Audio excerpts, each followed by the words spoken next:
Greetings everyone, అందరూ బాగున్నారా? ఈరోజు మనం ఒక చిన్న కథ ద్వారా పాఠం నేర్చుకోబోతున్నాం. ఇది ద గిఫ్ట్ బియాండ్ ఇమాజినేషన్, ఊహకందని బహుమతి యొక్క కథ.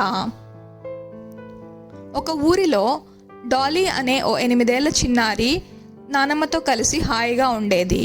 నానమ్మ డాలీని ఎంతగానో ప్రేమించేది. అనుకోకుండా ఒకరోజు నానమ్మ అనారోగ్యం పాలైంది.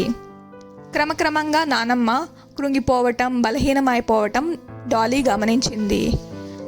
నానమ్మ డాలీని పిలిచి, నాకేమీ కాలేదు, నువ్వు బాధపడకు, నేను త్వరలో పరలోక రాజ్యం అనే స్వర్గానికి యాత్రగా వెళుతున్నానని, దానిలో దేవుడు నాకు తోడుగా ఉన్నాడని చెప్పింది. డాలీకి బయలుదేరక ముందు ఒక ప్రత్యేకమైన బహుమతిని సిద్ధం చేస్తానని వాగ్దానం చేసింది.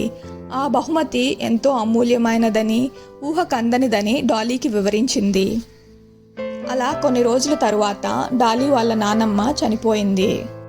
కానీ డాలీ కోసం ఒక ఎర్రటి స్కార్ఫ్లో తను ఒక బహుమతిని సిద్ధం చేసి ఉంది.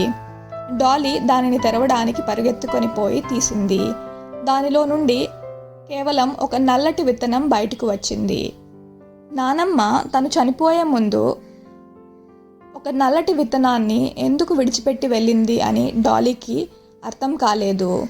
డాలీ బహుమతిగా ఇంకేదో ఆశించింది.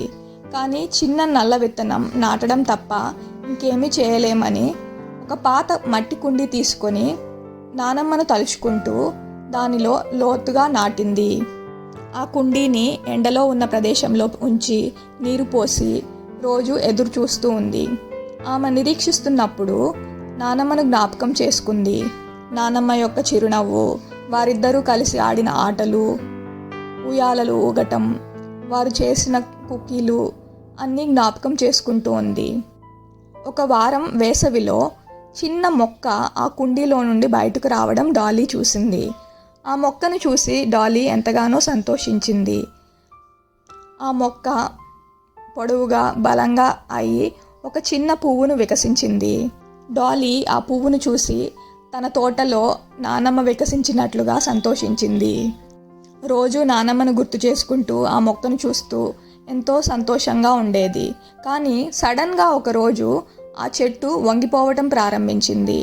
డాలీ దానిని నీళ్లు పోసి ఎండగా ఉన్న ప్రదేశానికి మార్చి అన్ని ప్రయత్నాలు చేసినప్పటికీ ఆ చిన్న మొక్క కుంగిపోయింది. డాలీకి దానిని విసిరివేయడం ఇష్టం లేక తన ఇంట్లోనే కిటికీ గుమ్మం మీద అలా వదిలేసింది. చలికాలం వచ్చేసిందని ఆ చెట్టును ఇంకా విసిరివేయాలని డాలీ అనుకుని దానిని తీస్తున్నప్పుడు చిన్న చిన్న నల్ల విత్తనాలు దానిలో నుండి పడటం ప్రారంభించాయి. అప్పుడే డాలీకి వాళ్ళ నానమ్మ చెప్పిన విషయం గుర్తుకు వచ్చింది. జీవితం అనేది కష్టసుఖాల కలయిక. శీతాకాలం రావచ్చు, కానీ వసంతకాలం రాబోతుంది. ఈ ఆలోచనతో డాలీ నవ్వడం ప్రారంభించింది. స్వర్గంలో డాలీ వాళ్ళ నానమ్మకు వసంతం వచ్చిందని డాలీకి అర్థమైంది. ఆ బహుమతి యొక్క అమూల్యతను డాలీ గ్రహించింది. డాలీ వాళ్ళ నానమ్మ ఇచ్చిన బహుమతి చాలా చిన్నది, కానీ దానిలోని అర్థం చాలా పెద్దది.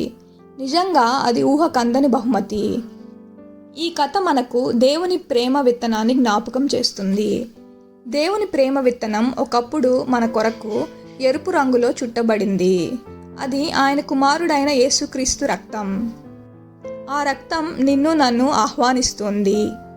బైబిల్లోని యోహాను సువార్త 3వ అధ్యాయం 16వ వచనంలో, దేవుడు లోకమును ఎంతో ప్రేమించెను కాగా ఆయన తన అద్వితీయ కుమారునిగా పుట్టిన వానియందు విశ్వాసముంచు ప్రతివాడును నశింపక నిత్యజీవము పొందునట్లు ఆయనను అనుగ్రహించెను అని ఉంది. ఈ కథ మనకు నిజమైన బహుమతి జీవితం గూర్చిన పాఠమని, ఆ దేవుని ప్రేమ విత్తనం మనల్ని కొనసాగింపజేస్తుందని, ఇతరుల హృదయాలలో నాటడానికి మరిన్ని విత్తనాలను ప్రోత్సహిస్తుంది.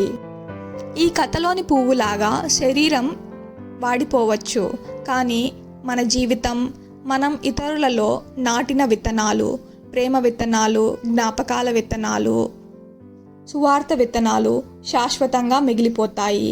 దేవుడు మనల్ని ప్రేమించి తనకు ఒకగానొక్క కుమారుణ్ణి మన కొరకు అర్పించడమే నిజంగా ఊహకందని గొప్ప బహుమతి. దానిని మనం జ్ఞాపకం చేసుకుందాం. Thank you for watching.